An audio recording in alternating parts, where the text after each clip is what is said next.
Ok, estamos de volta. Vamos retomar então a nossa interatividade. Nossa interatividade falava sobre qual o significado do termo análise transacional, né?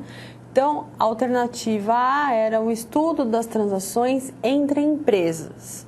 Alternativa B, seu objeto de análise é a troca entre pessoas de empresa para empresa.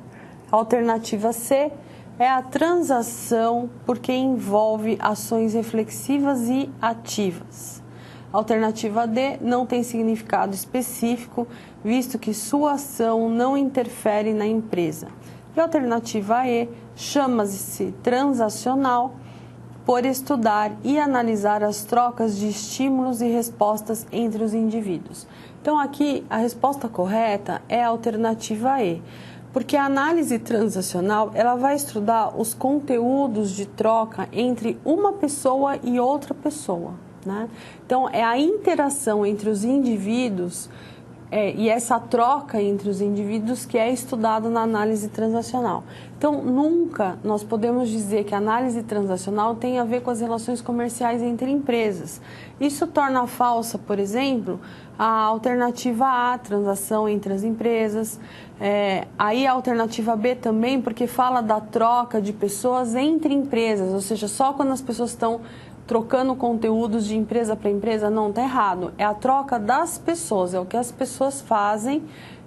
Esse estudo é sobre a interação social, sobre o conteúdo da interação social, né? Não posso dizer que a alternativa C seja verdadeira, ela continua sendo falsa, porque as ações reflexivas não são estudadas, né? A gente não estuda o pensamento interno na análise transacional, a gente estuda a ação, então somente a ação.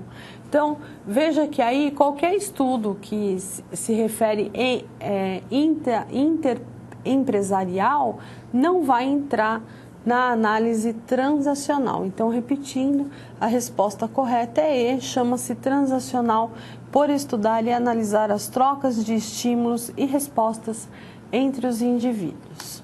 Então, as transações entre as pessoas. Então, vamos ver como que são os conteúdos, as trocas entre as pessoas, né? Dentro da análise transacional, a gente tem estruturas. Então, vamos ver o subsistema esteropsíquico, difícil de falar, né? Esteropsíquico, parece até uma pegadinha aí, né? Um trava-línguas para a gente falar. Então, o esteropsíquico compreende o registro de condutas apreendidas e modeladas das figuras chamadas parentais, ou seja, são pais ou substitutos.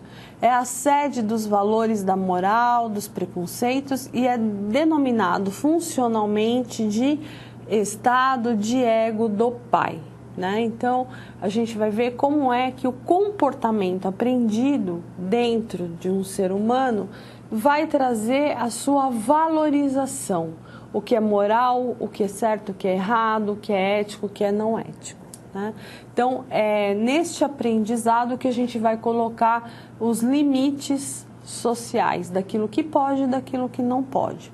Por isso que o subsistema esteropsíquico é tão importante aí para ser observado na análise transacional. Depois a gente tem o subsistema neopsíquico, que é o mecanismo de processamento de dados e de avaliação da realidade. Então, é lógico e dedutivo e é chamado de estado do ego adulto, né? Então, de novo, a gente vai estar vendo a trilogia aí agora mais explicitamente, né? Mais detalhadamente. Então, aqui a gente vai ver a lógica e a dedução. É do geral para o caso específico, né? Essa lógica. Então, a gente vai deduzir, né? Já que é desta forma, então as relações de causa e efeito que o ser humano faz dentro das suas reflexões. E depois outro subsistema que é estudado pela análise transacional é o arqueopsíquico, que contém os vestígios da infância e opera a partir dos sentimentos.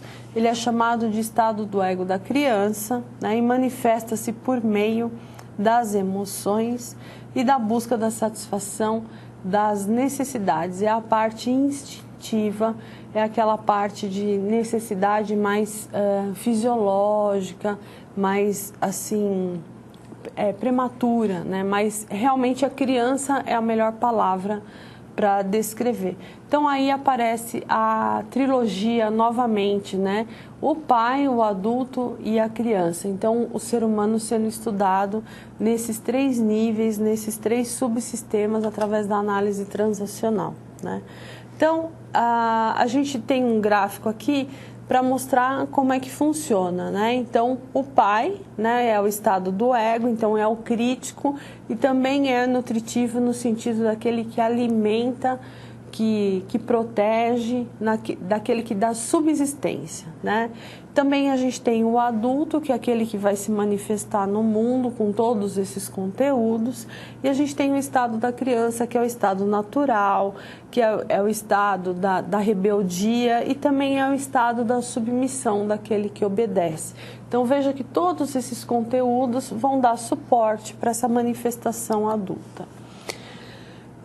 O estado do pai é uma espécie de reservatório, depósito de normas, valores, preceitos e modelos, como nós já havíamos falado. É um conceito aprendido da vida, ou seja, são as gravações, são os comportamentos aprendidos, não são naturais, né? Então, você aprende como você deve se sentar, como você deve comer, como você deve entrar num recinto, que palavras dizer ao encontrar pessoas. Esses são comportamentos aprendidos.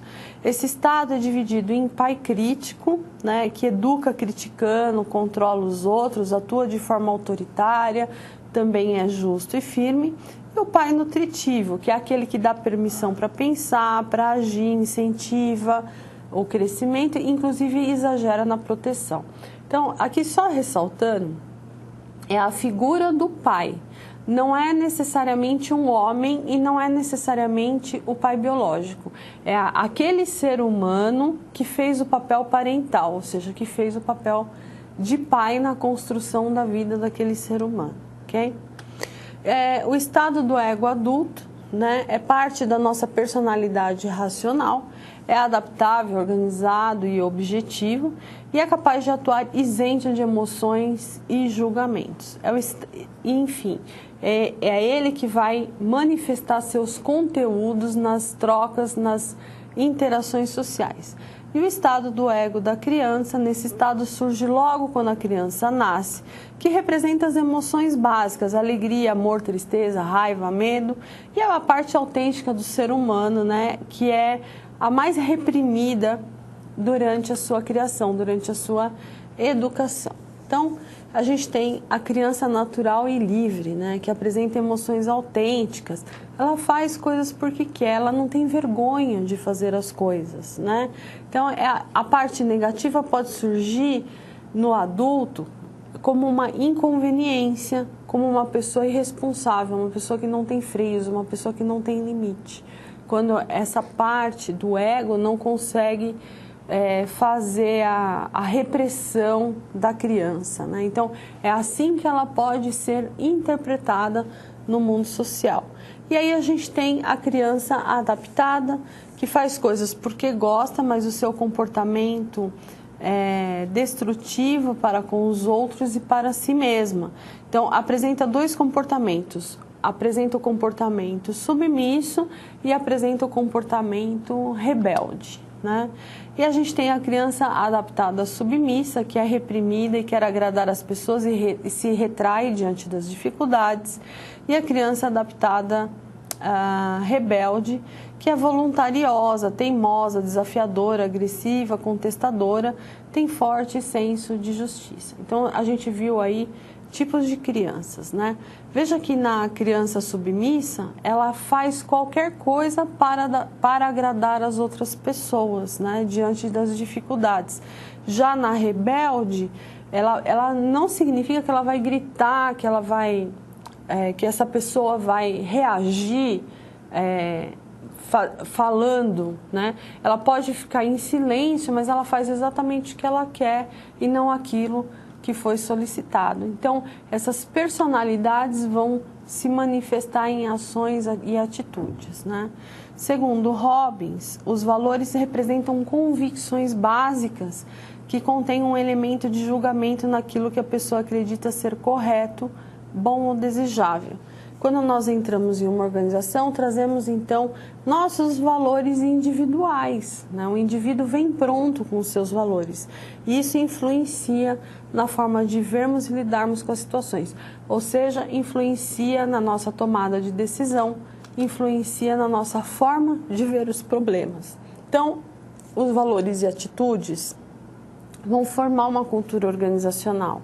Então, a cultura tem forte influência sobre valores e atitudes, e os valores e atitudes variam de cultura para cultura. Por isso, eles precisam ser compatíveis. Então, de acordo com os nossos valores, temos nossas atitudes e as mesmas são adquiridas através de experiências e preconceitos. Por isso, a empresa tem carta de valores e tenta alinhar seus funcionários com os valores organizacionais. Aí tem uma outra questão que é a percepção. A percepção é algo individual e influi na forma como as pessoas se comportam na organização. Então, ela é base para o entendimento do comportamento humano nas organizações. Se nós entendemos os fatores que levam a moldar ou distorcer as percepções. Percepção não é aquilo que é, mas é aquilo que é percebido ou visto. Então, eu trouxe aqui uma figura da Gestalt para vocês verem, que a Gestalt é o estudo da forma e estudo do todo. Então, se você observar bem essa figura, você vai ver o rosto de um ser humano, certo? Mas também você pode ver um conjunto de animais encaixados, né?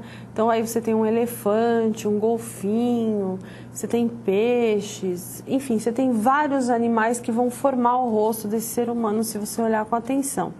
Aqui mostra que a percepção é aquilo que é percebido. Então, você vê o que você quer ver. Se você quer ver o rosto de um ser humano, você vê. Se você quer ver esses animais encaixados como um quebra-cabeças, você vê também. Então, a percepção vai variar de indivíduo para indivíduo. Além da percepção, nós temos a sensação, que é um fato fisiológico, né? Que se trata de uma resposta do organismo aos estímulos recebidos, né? E essa sensação também vai trazer consciência da reação. Então, existem fatores que vão interferir tanto na percepção quanto na sensação, ou seja, é tanto interno quanto externo. A percepção é algo interno e a sensação é algo externo, né? Então, a gente vai ver aqui neste gráfico fatores que interferem na percepção de uma pessoa, né? Então, o momento, o ambiente de trabalho, o ambiente social vai interferir na percepção. Fatores observados como atitudes, interesse, expectativa, valores, motivação, experiência, emoção, também vão interferir, que são coisas internas e externas, as atitudes das pessoas, né? E fatores alvos, então, são a novidade, o movimento, a proximidade, a semelhança, sons, tamanho, tempo, textura, tudo isso vai alterar a percepção de um ser humano. Ainda a gente tem, além da percepção, da sensação, a gente tem a distorção. A distorção é um fenômeno pelo qual nós transformamos a realidade para que ela se adapte à nossa cultura, né? É a forma de ver as coisas para que se adapte. As crenças e os valores, até mesmo as impressões e as intenções, são momentâneas. Então, a gente vai ver que as principais distorções são percepção seletiva, né? As pessoas selecionam o que vem, ou seja, era como eu estava dizendo, ela vê o que ela quer ver, né? Ouvem e falam a partir de seus antecedentes e de suas experiências. Já tem um filtro anterior para falar sobre aquilo. E o efeito de halo, que é a impressão da pessoa a partir de uma única característica. Nós temos a projeção, que atribui características próprias a outras pessoas. Nós temos o estereótipo, que é o juízo formado a respeito de uma pessoa, então já tem uma percepção formada por causa daquele grupo que pertence. E o efeito de contraste, que é a avaliação de uma pessoa a partir de uma comparação. Então, qual que é o cuidado? Para a gente não julgar pessoas simplesmente por um único fator, a gente tem que olhar um contexto geral. Então, para minimizar esse problema, né, o que a gente faz? Conhecer mais aspectos de uma pessoa, aumentar a frequência de observação do outro, ter maior compreensão e possibilitar compreender melhor o outro, porque às vezes ele tem uma forma de pensar que tem um propósito, que tem um método, que tem uma história por trás daquilo que pode ser interessante, pode até vir a ser uma competência ou um talento para a gente, né? Então, um tema que é muito discutido na organização e que motiva o comportamentalismo é a motivação. Então, Maximiano vai relatar aí 2 motivadores, os internos, que são as aptidões, interesses, valores e habilidades, e os externos, criados pela situação e pelo ambiente onde as pessoas estão, porque é onde elas querem ganhar mais, né? Então, segundo Robbins, a motivação consistiria na disposição para fazer alguma coisa, é o motivo da minha ação. Então, nós temos diversas teorias que explicam as motivações nas empresas. E a gente vai falar sobre Maslow, Herzberg, teoria X e Y, McGregor, que a gente vai ver aí no próximo bloco todas essas teorias, porque a motivação é realmente aquilo que vai despertar o estudo do comportamentalismo dentro da organização. Então, agora vamos para a nossa interatividade. Sobre a percepção, é verdadeiro afirmar que A. Cada pessoa percebe a mesma realidade, mas a interpretação muda. B. As pessoas selecionam o que veem, ouvem e falam a partir do que é dito para elas. C. É algo individual e influi na forma como as pessoas se comportam na organização. D. A sensação é um fato psicológico, já que se trata de uma resposta do organismo aos estímulos. E E. Todas as alternativas estão corretas. Vou te dar uns instantes para pensar a respeito. Eu volto no próximo bloco com a resposta correta e com os estudos da motivação.